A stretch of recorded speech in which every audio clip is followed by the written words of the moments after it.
Your kind disgusts me. Another dirty criminal crawling out from that black skin.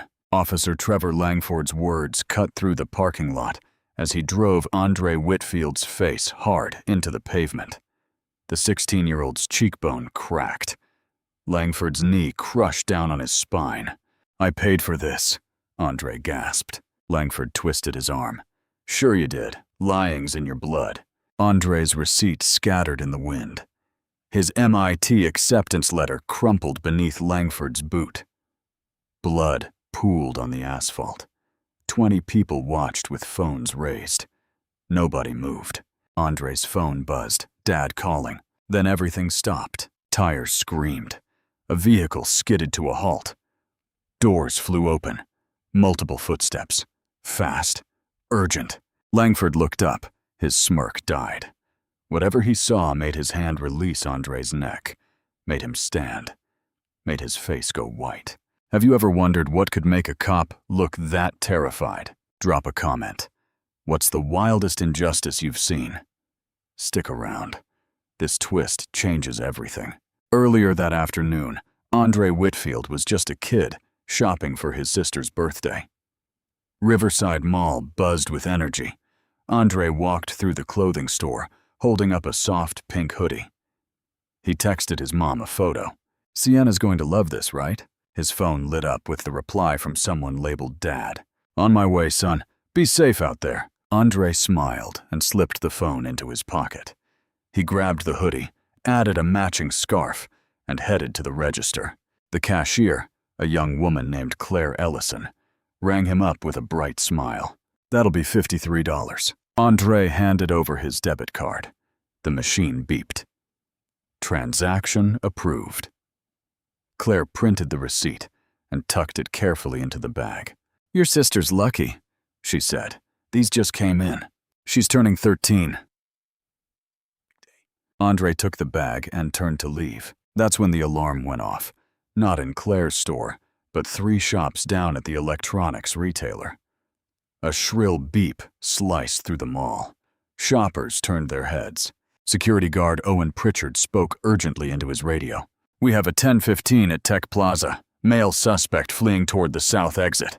The dispatcher's voice crackled back. Description? Pritchard squinted down the corridor. Black male, late teens, wearing a dark hoodie and backpack. That vague call, black male in a hoodie, echoed the worst assumptions that have turned deadly before. Andre was 50 feet away, browsing a window display. He wore a navy hoodie. He carried a backpack. He had no idea he matched the description. Pritchard spotted him. His eyes narrowed. Andre was the only black teenager visible in that section of the mall. I've got eyes on a possible suspect, Pritchard said into his radio. Moving to intercept. Andre's phone buzzed again. Another text from Dad. ETA soon. Love you. Andre typed back. Love you too, Dada! He never got to send it. Pritchard was already moving, already calling it in, already making the worst assumption of his career. And Officer Trevor Langford was already in his patrol car 2 blocks away, lights starting to flash, accelerating toward the mall. Andre picked up his shopping bag and headed toward the exit. He had no idea what was about to happen. He pushed through the mall's glass doors into the parking lot. Sunlight hit his face. He adjusted his backpack and checked his phone. His sister Sienna had texted, "Can't wait to see what you got me." He was typing a reply when he heard the voice. "You, stop right there!" Andre looked up.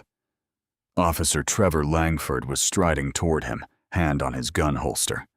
His partner, Officer Damian Crow, followed a few steps behind. Andre froze. Me? Don't move! Langford closed the distance fast. Put your hands where I can see them.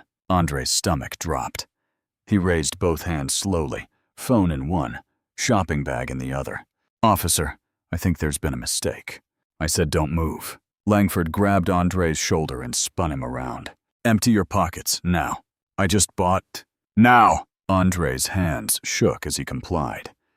He pulled out his wallet, his keys, his phone. Langford snatched them. shoving Andre hard against a parked car. The metal was hot under Andre's palms. "What's in the bag?" "A hoodie and a scarf for my sister's birthday. I have the receipt right." Langford ripped the bag open. He pulled out the pink hoodie, inspected it like stolen goods, then tossed it on the ground. The scarf followed. He grabbed the receipt, glanced at it for barely a moment, then crumpled it in his fist and dropped it.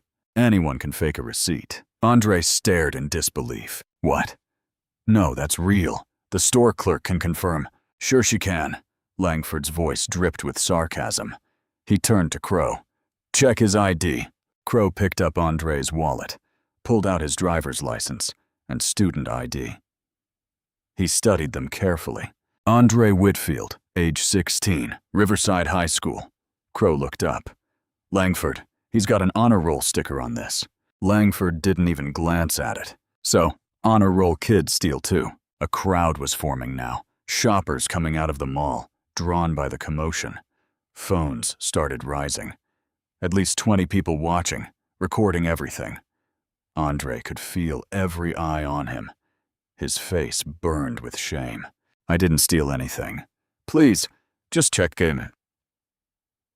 Check the security footage and sit there. You'll see."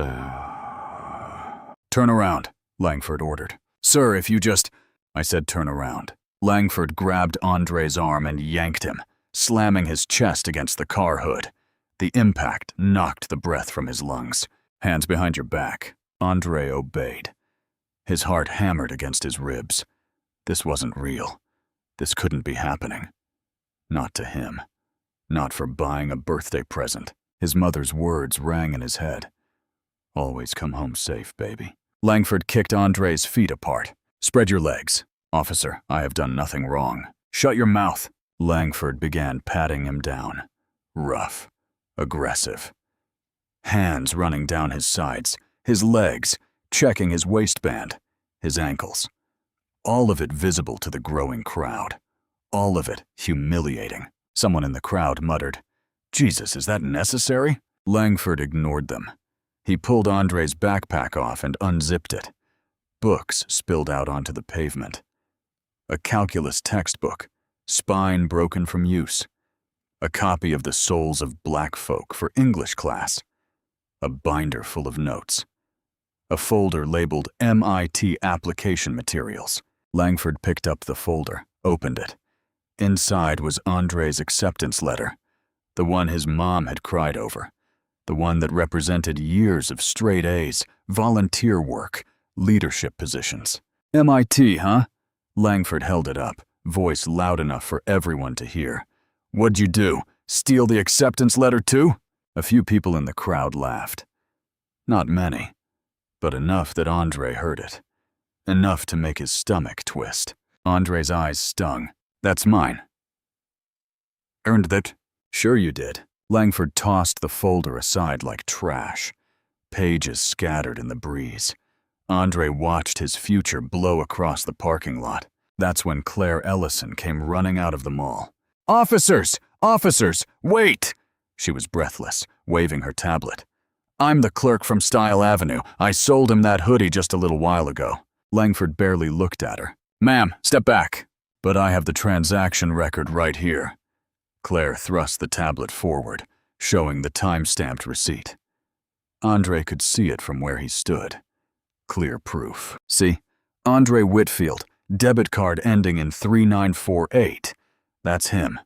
I remember him because he was buying a gift for his sister." Crow stepped forward. "Langford, maybe we should—" "We're following protocol." Langford cut him off. He turned to Claire, voice harder now. "Ma'am, this is police business. I need you to step back now." "But he didn't steal anything." Claire's voice rose with desperation. "I literally just sold him those items. I can show you the store cameras." "Step back." Langford's hand moved to his belt, to his weapon. Claire hesitated, fear crossing her face. Then she retreated, but she didn't leave. She stood at the edge of the crowd, tablet clutched to her chest, shaking her head, tears forming in her eyes. Andre caught her eye. "Thank you." he said quietly. Thank you for trying. She nodded, one tear spilling over. Langford's radio crackled. Unit 43. What's your status? Langford keyed his radio. Suspect detained. Requesting backup for transport. Backup en route. Be advised, dispatch reports suspect may be armed. Andre's blood went cold. His whole body went numb. What? I'm not armed. I don't have a weapon. Langford's hand went to his gun. Get on the ground, now! I'm not armed. On the ground! Langford drew his weapon. The gun came out of its holster in one smooth motion. The crowd gasped. Several people screamed. Crow's hand went to his own gun, but he didn't draw it. His face showed clear discomfort. Andre dropped to his knees, hands raised high above his head. Please don't shoot, I'm not resisting. I don't have a weapon. Please! Face down, hands behind your head. Andre lowered himself onto the asphalt. The concrete was hot against his cheek, rough. Tiny pieces of gravel pressed into his skin. He laced his fingers behind his head, trying not to shake. His mother's words again. Keep your hands visible. Say yes, sir. Come home safe. He was trying. God, he was trying. Langford holstered his gun and dropped his knee onto Andre's back. Hard. All his weight. The air rushed out of Andre's lungs. He couldn't expand his chest. I can't breathe, Andre gasped. Stop resisting. Langford pressed down harder. I'm not resisting. Andre's voice came out strangled, desperate. I can't breathe. Then stop talking. Langford grabbed Andre's right arm and wrenched it back at an unnatural angle. Something in Andre's shoulder popped. Pain exploded down his arm. Voices erupted from the crowd. He's a kid. Check the receipt. This is wrong. A white mother whispered to her daughter. This is messed up. But the phone stayed up. 20 cameras recording. 0 people physically intervening. Andre's phone, lying on the ground near his head, started buzzing. The screen lit up. Dad calling. It rang and rang and rang. Nobody answered it. A second patrol car pulled up, lights flashing red and blue. Sergeant Harlan Brooks stepped out along with 2 more officers. Brooks walked over, taking in the scene. What do we have? Langford, still kneeling on Andre, said. Suspect matching description from the electronics store theft. Detained him as he was leaving the mall. Brooks looked down at Andre, then at the scattered shopping bags and papers. He picked up the crumpled receipt, smoothed it out, read it carefully. This receipt's from today. Could be forged, Langford said. Brooks's eyebrows rose. Forged that quickly? It's possible. Brooks crouched down and looked at Andre's face. Blood had started to trickle from Andre's nose. Son, what's your name? Andre Whitfield, Andre managed to whisper. I'm 16. I'm a student at Riverside High. Brooks picked up Andre's student ID from the ground. He studied it carefully. Honor roll, 4.0 GPA. He looked at Langford. You pat him down? Yes, sir. Clean. No weapons. Any contraband in his bags? School books, papers, college stuff. Brooks stood up slowly. He looked at the crowd, at all the phones recording every angle. He looked at Claire Ellison, still holding her tablet with trembling hands. Then he looked back at Andre, still pinned under Langford's knee. For a moment the sergeant seemed to consider something. His face showed conflict. Andre felt a flicker of hope. Maybe this would end here. Bring him in for questioning, Brooks said. Better safe than sorry. The hope died instantly. Langford hauled Andre to his feet. Andre's shoulder screamed in pain. His legs almost gave out. Langford steadied him roughly, then pulled out his handcuffs. You have the right to remain silent. Anything you say can and will be used against you in a court of law. The metal cuffs clicked around Andre's wrists. Cold. Tight. Too tight. Each click echoed in Andre's ears like a gunshot. The crowd's reaction split down the middle. Some shouted protests. This is racial profiling. Let him call his parents! Check the security cameras first. Others stood silent, uncomfortable, but unwilling to speak. A middle-aged white man near the back said quietly, The officers are just doing their jobs. If the kid didn't do anything wrong, it'll get sorted out. A black woman next to him shook her head. You don't understand. This is how it always goes. Arguments broke out. The crowd fractured into clusters of debate. Meanwhile, Andre stood in handcuffs, center stage in his own public humiliation. His phone buzzed again on the ground. Dad calling, still unanswered. Langford walked Andre toward the patrol car. Andre's mind raced. This couldn't be happening. He'd done everything right. Everything his parents had drilled into him since he was old enough to understand. Keep your hands visible. Say yes, sir. No, sir. Don't make sudden moves. Stay calm. Be polite. He'd done all of it, and he was still in handcuffs. As they approached the car, Andre looked back one more time. The crowd stared. Some faces sympathetic, some indifferent, some already turning away. Claire Ellison still stood there. She'd picked up his phone. The screen still showed Dad calling. Andre wanted to yell to her, to beg her to answer it, to tell his dad what was happening. But Langford's hand was on his head now, pushing him down. Langford opened the back door of the patrol car. He put his hand on Andre's head, pushing him down into the seat. Not gently. The door slammed shut.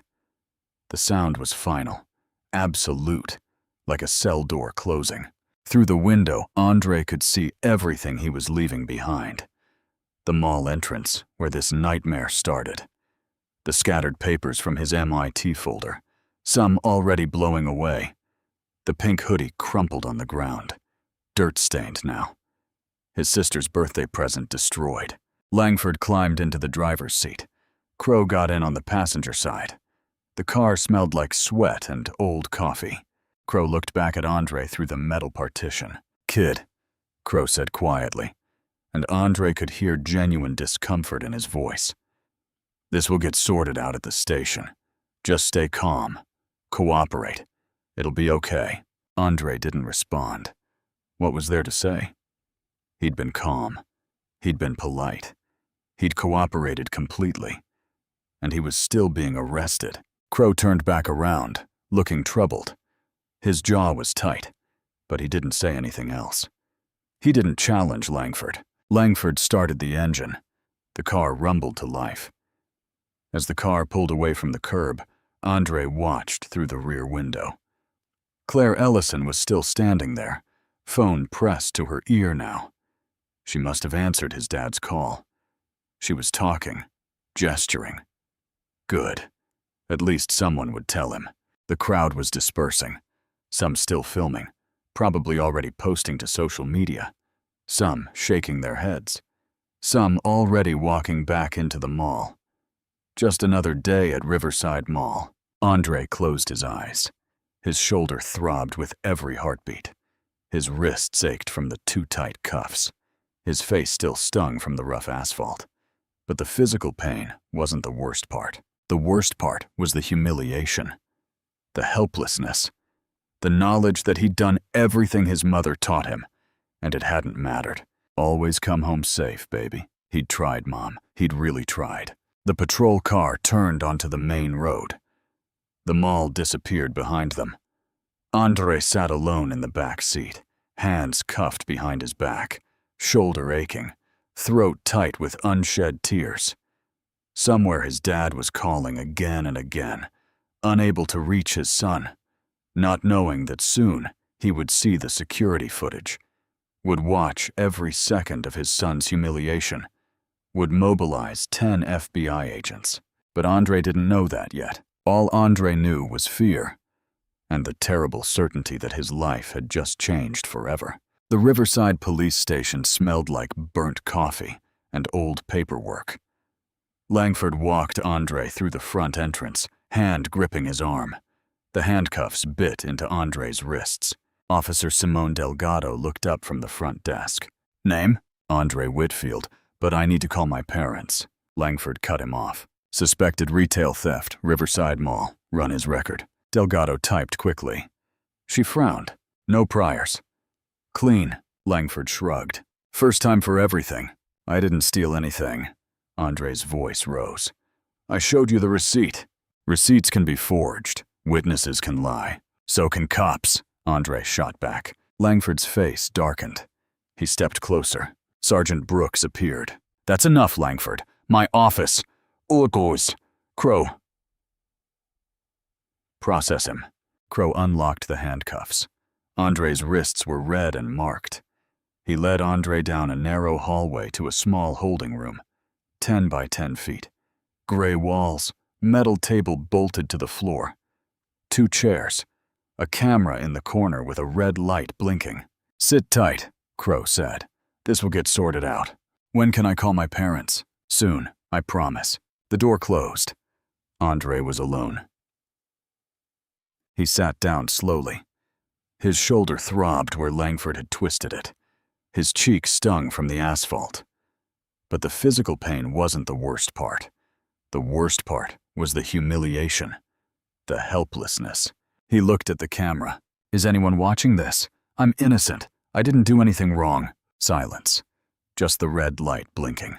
His family had no idea where he was. Outside in the parking lot across the street, a black SUV idled. Tinted windows, no markings. Inside, Agent Simone Delgado adjusted her earpiece. We have visual. Subject is inside. Agent Rafael Torres checked his tablet. Director Whitfield's ETA is soon. He's watched the mall footage, all of it. How bad? Bad. His kid got slammed face first into concrete, knee to the back, the whole thing. Delgado's jaw tightened. The officer? Langford. Same guy with 2 excessive force complaints last year, both dismissed. Not this time. What's the play? We wait for the director's signal. He wants to handle it personally first. If it escalates, we move in. 10 agents standing by. Inside the interrogation room, Andre stared at the walls. He thought about his mother's talk, the one she'd given him when he turned 13. You're black in America. The rules are different. You're twice as likely to be stopped, 3 times as likely to be arrested, 10 times as likely to be hurt. So you be careful. You be polite. You come home safe. He'd been careful. He'd been polite. And he was still here. Andre looked at the camera again. My name is Andre Whitfield. I'm 16. I'm a student at Riverside High. I have a 4.0 GPA. I got accepted to MIT. I bought a hoodie for my sister's birthday. That's all I did. His voice cracked. The door opened. Crow came back with a clipboard. Andre, we pulled the security footage from the mall. Andre jumped up. And? Crow hesitated. You weren't near the electronics store during the theft. You were in a completely different section. Relief flooded through him. So I can go? Well, Sergeant Brooks wants to complete the full report first. Standard procedure. Andre couldn't believe it. Standard procedure? You just said I didn't do it. You have proof. I know, but then why am I still here? Crow shifted uncomfortably. Look, I'm on your side, but it's not my call. The sergeant needs to review everything documented. Then he'll release you. When? Maybe a little while longer. A little while longer? Andre slammed his hand on the table. I've already been here too long. You just admitted I'm innocent. I understand you're frustrated. Frustrated? Andre laughed bitterly. I got thrown to the ground in front of dozens of people. Your partner called me a criminal. He knelt on my back while I couldn't breathe. My MIT letter is scattered across a parking lot. And you want me to wait longer? Crow looked pained. I'm sorry. Just be patient. Patient, please. He left. Andre stood shaking. He wanted to scream, to flip the table, but he couldn't. Because that would make him the angry black man they expected. That would end up on camera, used as evidence against him. So he sat back down and forced himself to breathe. In Brooks's office, Langford stood at attention. This doesn't look good, Langford. We responded to a call. The description matched. Black male. Hoodie punch backpack. Brooks looked up.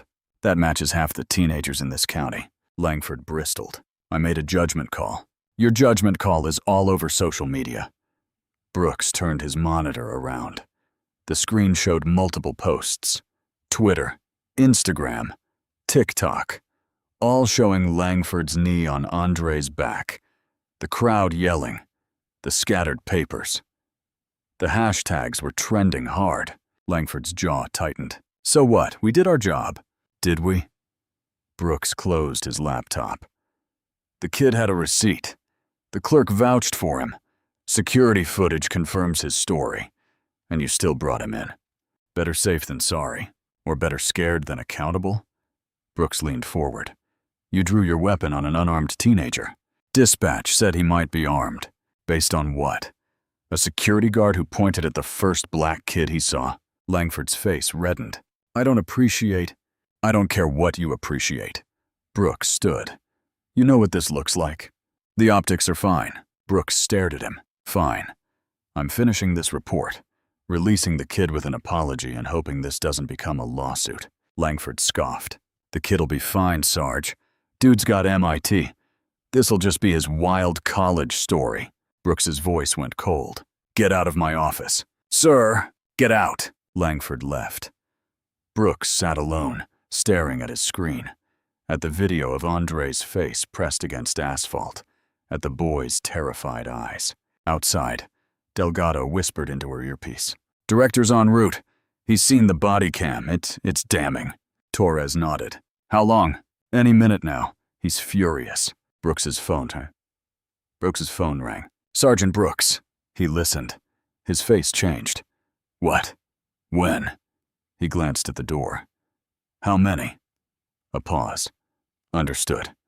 I'll be right there. He hung up slowly. FBI in his lobby right now? For a shoplifting case? What the hell was going on? In the interrogation room, Andre had his head on the table. The metal was cold against his forehead. He was exhausted. So tired of fighting. So tired of proving himself. Outside, the SUV's doors opened. 10 figures in tactical gear stepped out, moving toward the entrance. Inside, Andre didn't move. He had no idea everything was about to change. No idea that FBI was about to become the most important acronym of his life. His door remained closed, but in the lobby, the front doors were opening, and what happened next would flip everything upside down. The front doors burst open. 10 agents in Navy FBI windbreakers flooded the lobby. Tactical gear, weapons visible. Officer Delgado stood. Can I help you? Agent Simone Delgado stepped forward. FBI, we're here for Andre Whitfield. The desk officer blinked. On what grounds? We don't need grounds. Where is he? Sergeant Brooks rushed out. What's going on? Delgado showed her badge. Special Agent Delgado, FBI. This facility is under federal observation. Where is Andre Alexander Whitfield? He's a suspect in a shoplifting case. He's not a suspect. He's a minor under federal protection. You're holding him illegally. Langford stepped forward. Federal protection for a shoplifter? Delgado locked eyes with him. You're Officer Langford, correct? Yes, ma'am. We'll talk. But first, where is Andre Whitfield? Brooks swallowed. Holding room, North Corridor. Delgado signaled 2 agents. Torres Stewart, get him. They moved immediately. Langford tried again. This is local jurisdiction. Was, Delgado corrected. When you detained a minor without cause and denied him counsel, this became federal. Your jurisdiction ended. She pulled out a tablet. This is mall footage. Want to watch? The video played. Langford slamming Andre down, knee on his back. Andre gasping. The ignored receipt. Claire dismissed. MIT papers. Scattering. Brooks went pale. Langford went red. We responded to a call. You racially profiled. Delgado cut him off. The suspect was white, early 20s. Your description was black male, hoodie, backpack. That's 40% of teenagers. You chose Andre because of his skin. Down the hall, agents opened Andre's door. Andre Whitfield? He nodded, terrified. Agent Torres showed his badge. FBI, you're safe. Come with us. What's happening? You're not in trouble. We're getting you out. They led him to the lobby. Andre froze when he saw it. 10 federal agents. Brooks looking pale. Langford looking scared. Delgado turned. Andre, are you injured? He touched his cheek. My shoulder, my face, but I'm okay. Did anyone deny you a phone call or counsel? Andre glanced at Langford. Yes, multiple times. Delgado made a note, eyes never leaving Langford. Langford stepped forward. Wait. Delgado held up a hand. Officer Langford, speak to your union rep. Everything you say is being recorded for federal investigation. Langford shut his mouth. The front doors opened. Everyone turned. A man walked in. Late 40s. Black. 6 feet tall. Dark suit. FBI badge on his belt. But the way the other agents straightened, the way Delgado stepped aside, this was someone senior. The man's eyes swept the room and locked onto Andre. Andre stared. Something was familiar. The jaw. The way he stood. Dad? Barely a whisper. The room gasped. The man crossed the lobby in 3 strides, hands on Andre's shoulders, scanning for injuries. Are you okay? Did they hurt you? Andre couldn't speak. The man hugged him tight, quick, but fierce, then turned to face the room. His voice changed, commanding. I'm Director Marcus Whitfield, FBI Regional Bureau. A pause. And this is my son. Complete silence. Andre's mind spun. Director? His dad worked in federal administration. He'd never asked details. Marcus kept his hand on Andre's shoulder. Not long ago, my son's phone stopped moving. I have a tracking app, standard for federal agents' families. When I saw his location at the station, I pulled the mall footage myself. He looked at Langford. I watched everything. The stop. The search. The force. The denial of rights. His voice was controlled but furious underneath. My son was buying a birthday gift, had a receipt, a witness. Did nothing wrong. Yet he was thrown down, handcuffed, detained. Brooks tried to speak. Director Whitfield, we responded to a theft. You racially profiled a teenager. Marcus pulled out his tablet. Original dispatch. Black male, Loleta. Late teens, dark hoodie, backpack. That's meaningless. Guard Pritchard pointed at my son because Andre was the only black teenager visible. He swiped screens. Here's the actual suspect. White male, early 20s. Red hoodie, no backpack. Left well before Andre was approached. He showed them. Andre was 50 yards from the theft. Different store, with receipt, with witness. Langford didn't care. He saw a black teenager and assumed guilt. Langford went white. Marcus turned to Andre, voice softer. Son, for the record, did Langford read your rights before detaining you? Not until he was handcuffing me, after he'd already searched me and thrown me down. Did he ask consent to search? No. Did you request a phone call? Multiple times. He said I'd get one at the station. I never did. Marcus nodded. Agent Delgado, play the full footage. Delgado connected to the wall TV. The video played everything. Andre shopping, smiling, paying. Claire giving the receipt. Andre walking out, unaware. Langford approaching with immediate aggression. No questions, just assumption. Andre raising hands, trying to explain. Langford grabbing him, slamming him. The rough search. Scattered books. The MIT folder. Langford mocking it. Crowd laughing. Claire running out with her tablet. Langford dismissing her. Langford drawing his weapon. Andre on his knees, hands high. Langford forcing him face down. Langford's knee on his back. I can't breathe. Stop resisting. Andre wasn't moving. Wasn't resisting. The knee stayed for a long, terrible stretch of time. The video ended. Silence. Some officers looked away. Some looked disturbed. Marcus let the silence sit, then spoke. Sergeant Brooks, I watched my 16-year-old son get brutalized. Honor roll student, MIT bound, never had a detention. I watched him plead innocence while evidence was at his feet, ignored. I watched him be denied his rights. And I watched dozens of people film it instead of help because they feared police. His voice hardened. This isn't bad policing. This is a federal civil rights violation. It ends today. Brooks's voice was weak. Director Whitfield, We were trying to do our jobs. Serve and protect who? You saw a black teenager and saw a threat. That's all it took. Marcus turned to Delgado. I want statements from every officer involved. Body camera footage, dispatch recordings, mall footage preserved. Everything. Official federal investigation. Yes, sir. Marcus turned to Langford, looked him in the eye. Officer Langford, you put your knee on my son's back while he begged for air. You mocked his achievements. You denied him a phone call. You drew your weapon on an unarmed teenager with a shopping bag and a receipt.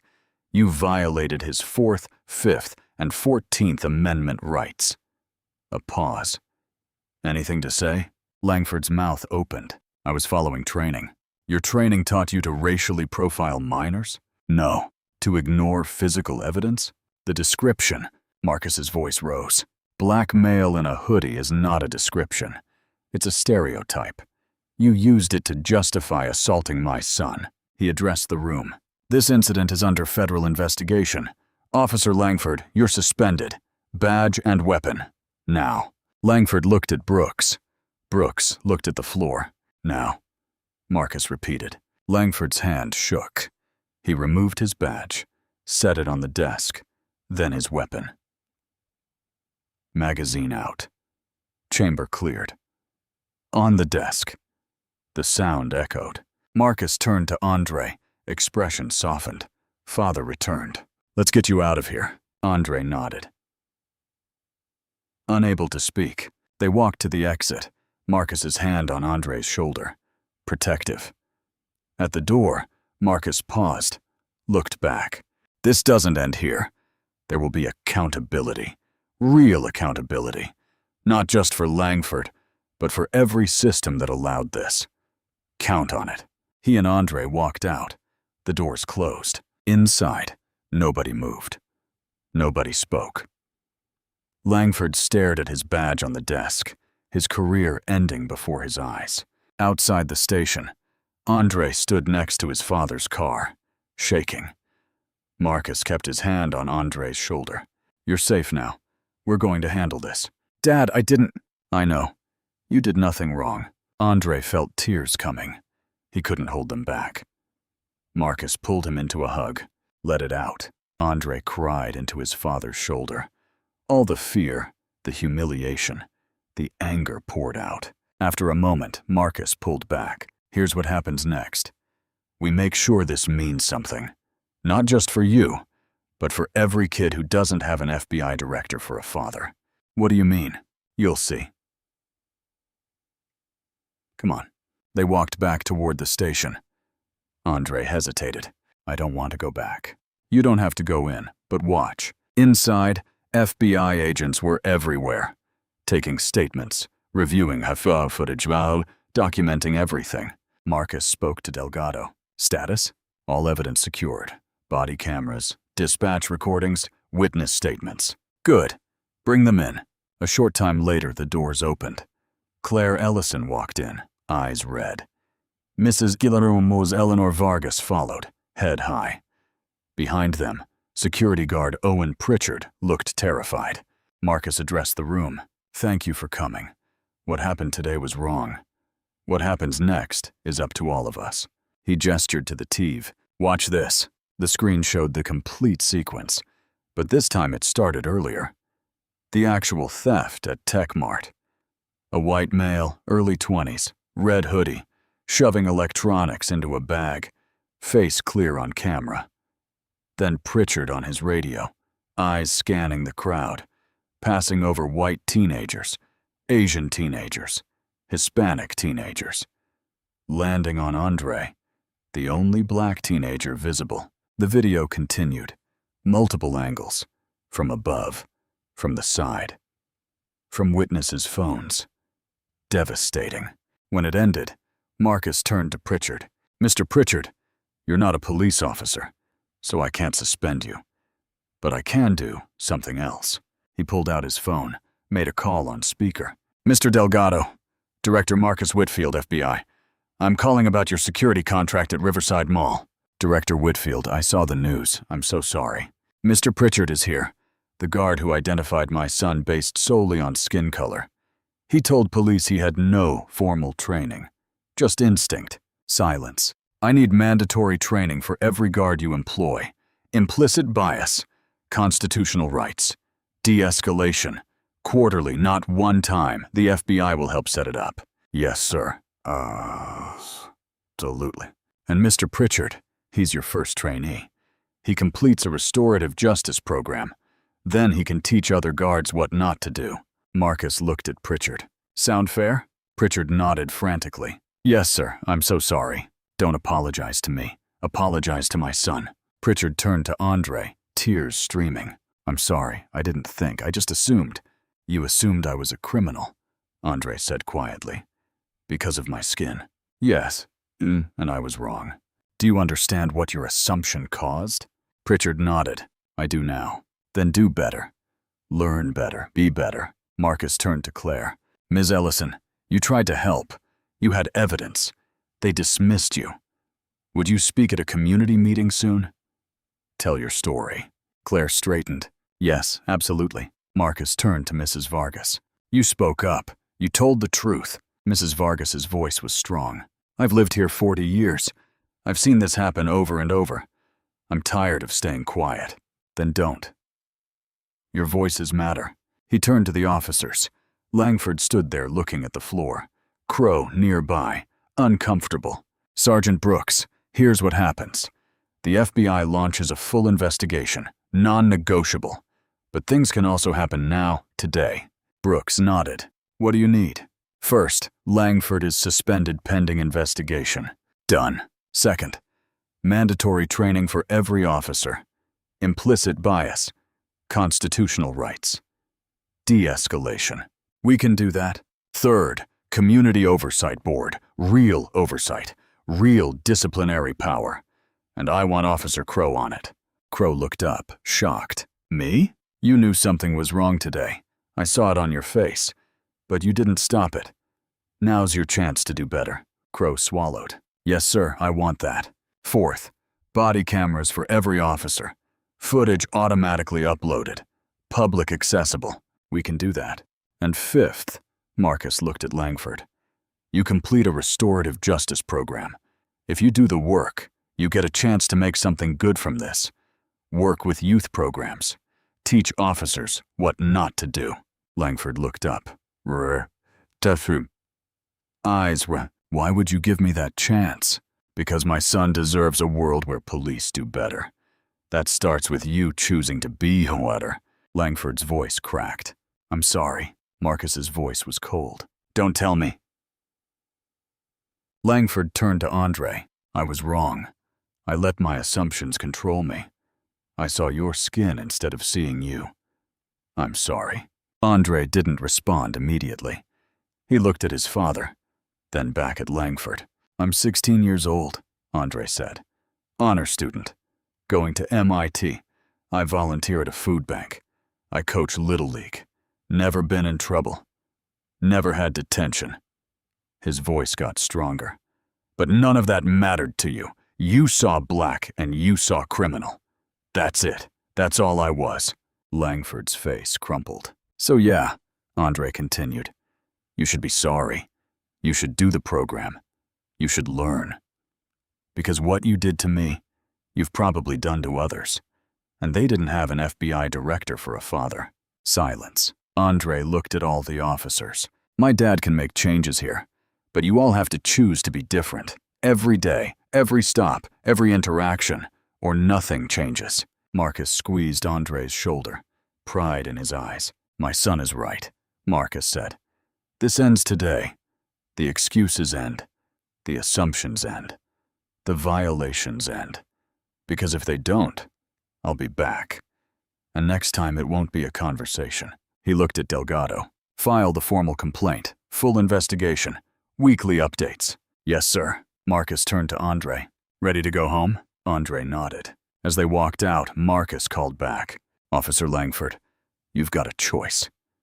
Let this destroy you, or let it rebuild you.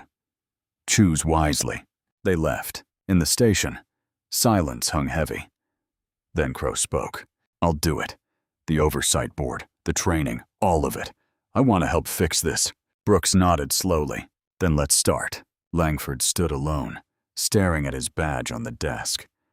For the first time in his career, he understood what he'd really done, what he'd taken from that teenager, and what it was going to cost him. Later, Riverside Community Center was packed. Over 160 people filled every seat. More stood along the walls. Local news cameras lined the back. On stage sat Marcus Whitfield, Sergeant Brooks, Mayor Lillian Soto, and Andre. Andre's shoulder had healed. The scrape on his face had faded. But the memory hadn't. Mayor Soto stepped to the podium. Not long ago, something happened that we can't ignore. We have to face it. We have to fix it. She gestured to Marcus. Director Whitfield has been working with us on real change, not just words. Action. Marcus stood. Not long ago, my son was racially profiled, assaulted, and illegally detained. If I hadn't been who I am, this story would have ended very differently. He paused. Justice shouldn't depend on who your father is. It should be a right for everyone. Applause filled the room. Here's what we're doing, Marcus continued. Mandatory implicit bias training for all police and security. Quarterly, not one time. The FBI is providing the curriculum. Community Oversight Board with real disciplinary power. Officer Damian Crow will chair it. Crow stood from the audience. People clapped. Some looked skeptical. Body cameras for every officer. Footage uploaded automatically. Accessible by public request within 72 hours. The applause grew louder. Partnership between Riverside PD and the FBI to create a model de-escalation program. Marcus looked out at the crowd. These aren't suggestions. They're requirements. They start now. He sat. Brooks stood, approaching the podium. On behalf of Riverside Police, Brooks said, I apologize to Andre Whitfield and this community. We failed. We're supposed to protect everyone equally. We didn't. His voice was heavy. Officer Langford has resigned. He's enrolled in a restorative justice program. If he completes it, he'll work with youth programs. But that's not enough. The system failed. We're fixing it. Brooks sat. Mayor Soto returned. Andre, would you like to say anything? Andre stood. His legs felt weak. He approached the microphone. The room went silent. He didn't have notes. Didn't need them. I was just shopping, Andre began. His voice was quiet but steady. But they saw a threat. He looked around the room. Don't let that be your kid's story. Speak up like Ms. Ellison did. That was it. 6 seconds. 21 words. But the room exploded. Standing ovation. The simplicity hit harder than any lying speech could. Claire Ellison in the third row wiped her eyes. Mrs. Vargas stood, fist raised. Mayor Soto returned to the mic. There's something else you should know. Andre's story has gone viral. The hashtag is now a TikTok trend. Over 2 million videos of parents having the talk with their kids. Black parents teaching their children how to survive police encounters. White parents finally understanding why that talk is necessary. The room buzzed. People pulled out their phones, searching the hashtag. This conversation is happening in living rooms across America, Soto continued. Because of what happened here. Because Andre spoke up. Because Ms. Ellison spoke up. Because all of you are speaking up. After the meeting, people lined up to thank Andre, to share their stories. Then Officer Crow approached. Andre, Crow said quietly, I want to apologize personally. I should have done more that day. I knew it was wrong, but I didn't stop it. Andre looked at him. You were uncomfortable. I could see it. But uncomfortable isn't the same as doing something. Crow nodded. I know. That's why I'm on the oversight board. I want to make sure this never happens again. He extended his hand. Andre looked at it. Looked at his father. Marcus gave a small nod. Andre shook Crow's hand. Then let's work together, Andre said. Crow's eyes were wet. Thank you. I won't let you down. As Crow walked away, Marcus put his arm around Andre. I'm proud of you, Marcus said. For what? For shaking his hand. That took courage. Andre watched Crow talking to community members. He seemed like he meant it. Maybe he did. Maybe he won't follow through. But you gave him the chance? That's what matters. Across the room, a teenage girl approached. She was filming on her phone. Andre, I'm doing the TikTok challenge. Can I ask, what would you tell other kids who look like you? Andre thought for a moment, then looked directly at her camera. Don't let anyone make you feel like you don't belong. You do. And when they try to make you small, stand tall anyway. The girl smiled, tears in her eyes. Thank you. She walked away, already posting the video. Marcus squeezed Andre's shoulder. That's going to get 1 million views. Good, Andre said. Maybe it'll help someone. This is what transformation looks like. Not perfection. Progress. Not revenge. Restoration. One choice at a time. One person at a time. One viral video at a time. Much later, Andre stood in his MIT dorm room unpacking boxes. He pulled out the navy hoodie, the same one from that day. He'd washed it. Kept it. His roommate walked in. Nice hoodie. Where'd you get it? Andre smiled. Long story. Remind me to tell you about the day I learned the difference between power and justice. Officer Langford completed his restorative justice program. Now he speaks at police academies about implicit bias, his own story, his own shame, his own growth. Officer Crow chairs Riverside's oversight board. Real change is happening. Slowly, but happening. The mall's new security protocol has been adopted by 19 shopping centers nationwide. One moment of injustice became a catalyst for systemic change. So here's the question. Have you ever witnessed power crumble in the face of truth? Justice shouldn't depend on who your father is. It should be a right for everyone. If this story moved you, hit subscribe. Share it with someone who needs to hear it. Drop a comment. What's one action you'll take to stand up against injustice? Because change doesn't start with luck. It starts with us.